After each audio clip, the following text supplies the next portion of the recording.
War and Peace, Book 6, Chapter 22. By Roger Malene. Next day, having been invited by the count, Prince Andrew dined with the Rostóvs and spent the rest of the day there.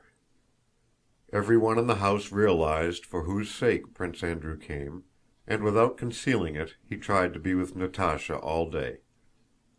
Not only in the soul of the frightened yet happy and enraptured Natásha, but in the whole house, there was a feeling of awe at something important that was bound to happen.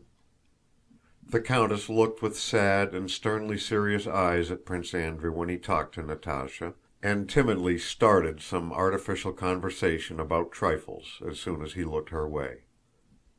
Sónya was afraid to leave Natásha, and afraid of being in the way when she was with them. Natásha grew pale, in a panic of expectation, when she remained alone with him for a moment.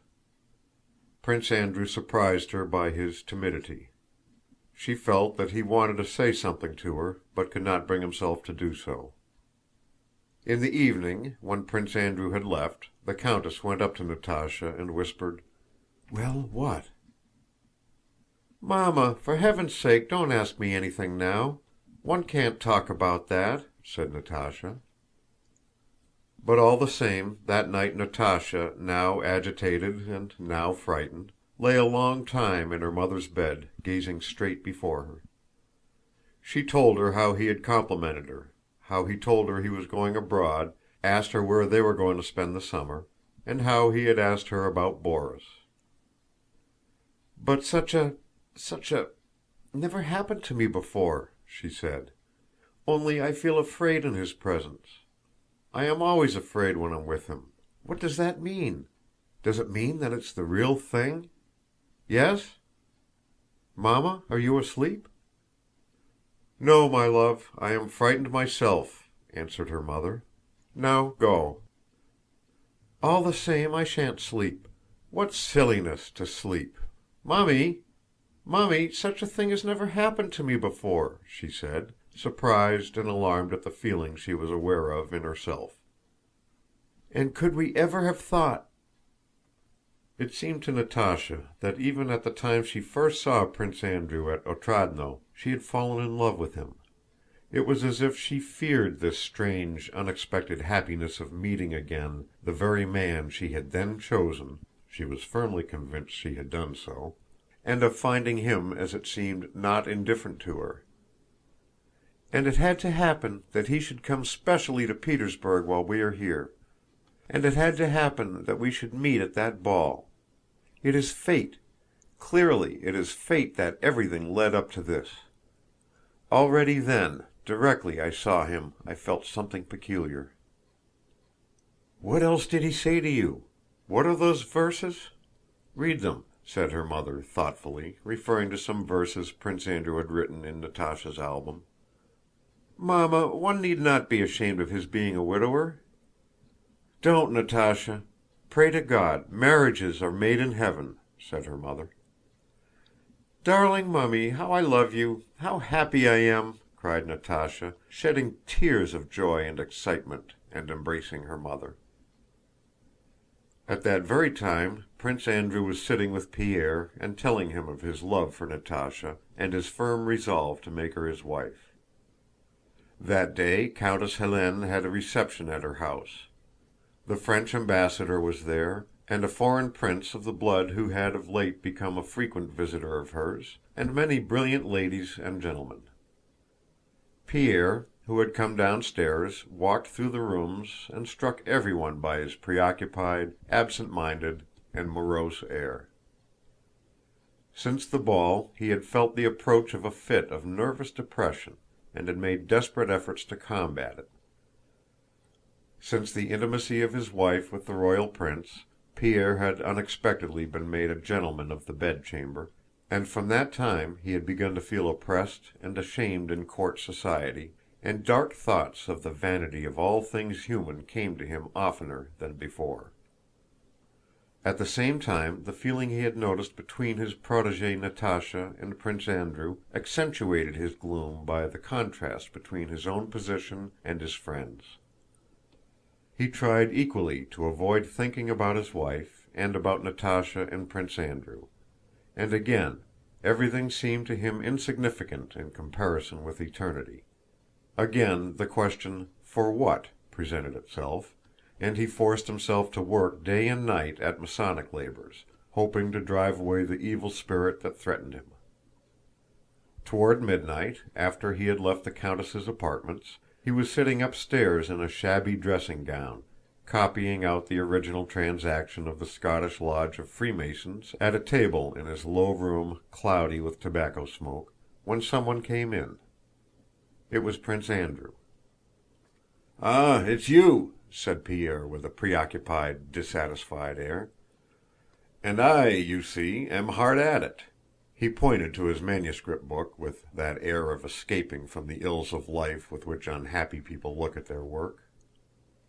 Prince Andrew, with a beaming, ecstatic expression of renewed life on his face, paused in front of Pierre and, not noticing his sad look, smiled at him with the egotism of joy. "Well, dear heart," said he, "I wanted to tell you about it yesterday, and I have come to do so today.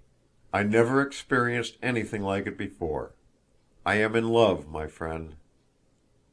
Suddenly Pierre heaved a deep sigh and dumped his heavy person down on the sofa beside Prince Andrew. "With Natásha Rostóva, yes?" said he. "Yes, yes. Who else should it be? I should never have believed it, but the feeling is stronger than I. Yesterday I tormented myself and suffered, but I would not exchange even that torment for anything in the world. I have not lived till now. At last I live, but I can't live without her. But can she love me? I am too old for her. Why don't you speak?" "I? I? What did I tell you?" said Pierre suddenly, rising and beginning to pace up and down the room. "I always thought it... That girl is such a treasure. She is a rare girl. My dear friend, I entreat you, don't philosophize, don't doubt. Marry, marry, marry, and I am sure there will not be a happier man than you." "But what of her?" "She loves you." "Don't talk rubbish," said Prince Andrew, smiling and looking into Pierre's eyes. "She does, I know," Pierre cried fiercely. "But do listen," returned Prince Andrew, holding him by the arm. "Do you know the condition I am in? I must talk about it to someone." "Well, go on, go on. I am very glad," said Pierre, and his face really changed. His brow became smooth, and he listened gladly to Prince Andrew. Prince Andrew seemed, and really was, quite a different, quite a new man. Where was his spleen, his contempt for life, his disillusionment? Pierre was the only person to whom he made up his mind to speak openly, and to him he told all that was in his soul. Now he boldly and lightly made plans for an extended future, said he could not sacrifice his own happiness to his father's caprice, and spoke of how he would either make his father consent to this marriage and love her, or would do without his consent.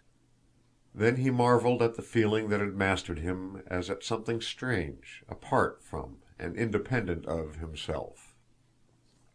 "I should not have believed anyone who told me that I was capable of such love," said Prince Andrew. "It is not at all the same feeling that I knew in the past. This whole world is now for me divided into two halves. One half is she, and there all is joy, hope, light. The other half is everything where she is not, and there is all gloom and darkness."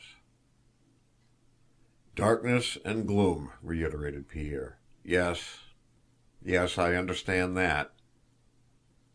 "I cannot help loving the light. It is not my fault, and I am very happy. You understand me? I know you are glad for my sake." "Yes, yes," Pierre assented, looking at his friend with a touched and sad expression in his eyes. The brighter Prince Andrew's lot appeared to him, the gloomier seemed his own. Chapter 22. Recording by Roger Malene.